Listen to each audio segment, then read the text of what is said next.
What's up and good day mga boss? Welcome back dito sa aming shop, Iming Ace Airsoft. Date today is December 22, 2025. So meron tayong bale 8 units to na for shipping. So first unit sa rifle muna tayo. ENC 644WB kay Boss Jericho of Parañaque, Metro Manila. So ito yung unit ni Bossing. Lahat ng ENC, so lahat ng rifles natin is may kasama na siyang battery and charger. So ito yung unit ni Bossing. Full metal, metal yung receiver, metal tong handguard. Ayan, naka-M-lock na siya. Then na receiver yan, kita nyo na may marking siya na Daniel Defense. Yung markings na yan is naka-engrave siya. So hindi siya basta engrave yan. Ito yung selector niya ng safe, semi, and full auto. Then adjustable buttstock, naka-Daniel Defense na buttstock. Daniel Defense na grip. Ayan. Then flip yung rear side, flip din tong front side. Ayan. Then kabilang side naman, so ayan. Makikita nyo dito sa handguard niya, may marking siya dyan ng Daniel Defense. Ayan. So try natin tong unit ni Bossing. Semi-auto lang muna. Adjustable din to guys, so pwede nyo siyang iurong, pwede nyo siyang lapit pa.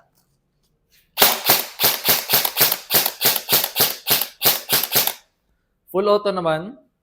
Yan. So kapag full auto, burst fire lang, huwag nyo sobrang tagal na i-hold yung full auto niya. Para lang sa safety din ng unit.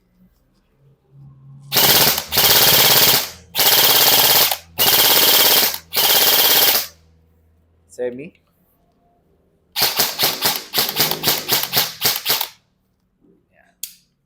So ito yung ENC 644WB, yun yung code niya.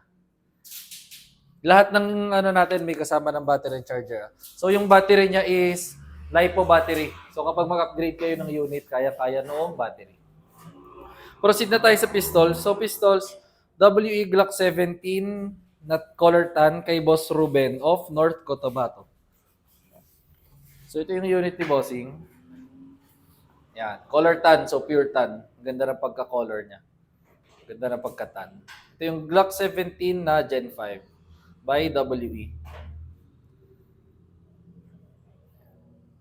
So napaka-pogi.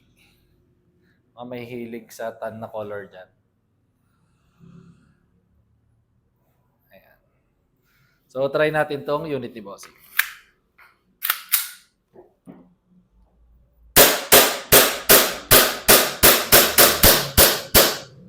Slide lock meaning wala na siyang BBs.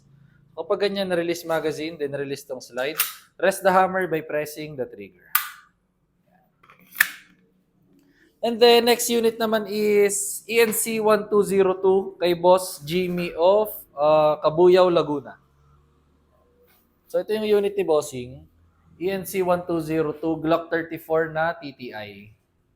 So John Wick 2, ito yung tinatawag nilang John Wick.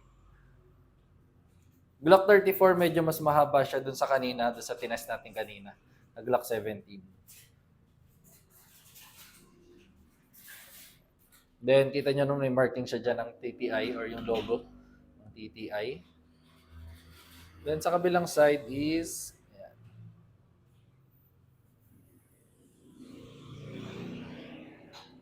Try natin tong Unity Boss.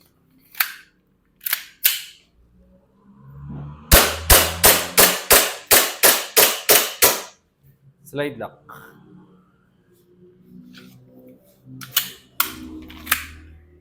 Tapos next unit naman is yan, same unit lang, ENC 1202 din kay Boss Cyril of Zamboanga del Sur. Ito naman yung unit ni Bossing. Same unit lang dun sa kanina. Glock 34 TTI, John Wick 2. Kabilang side. So try natin.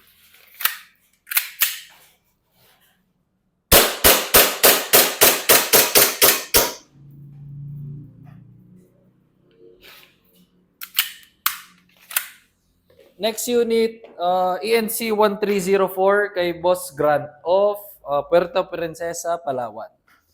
1304, ito yung Glock 19 na TTI. Ayan. So, Glock 19, mas maliit siya ng konti sa Glock 17. So, napakaganda rin ang size ng unit na to. Tsaka ENC, kita nyo naman yung markings niya, napakaganda. Then maganda sa ENC, nasa budget meal na folder lang din natin siya. Try natin.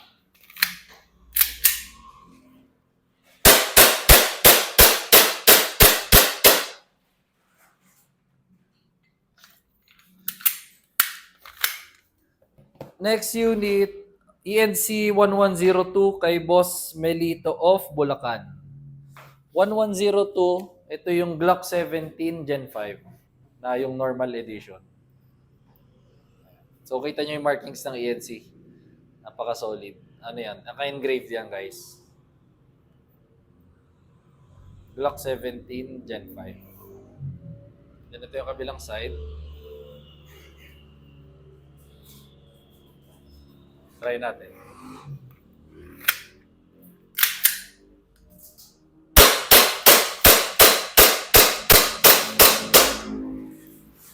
Slide lock.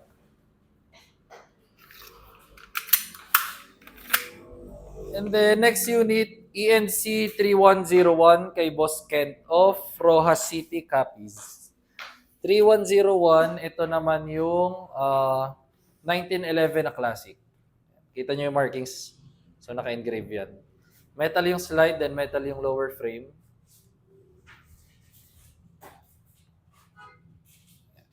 Kabilang side, sa mga mahihilig sa classic looks dyan.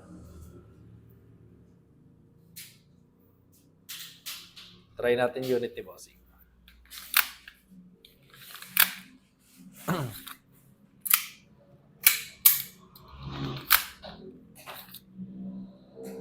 Ito pala nung bibis.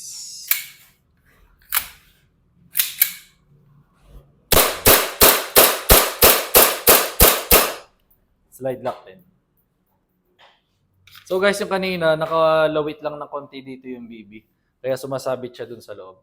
So isa yun sa indication kung bakit hindi napasok yung magazine. Medyo ipasok niya lang yung BB sa loob.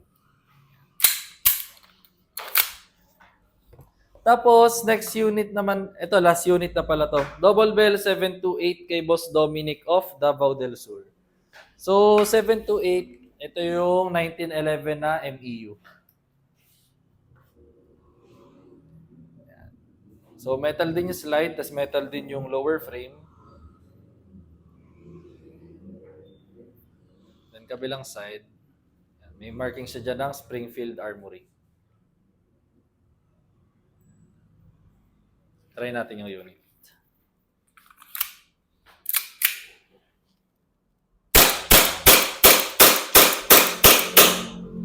Slide lang.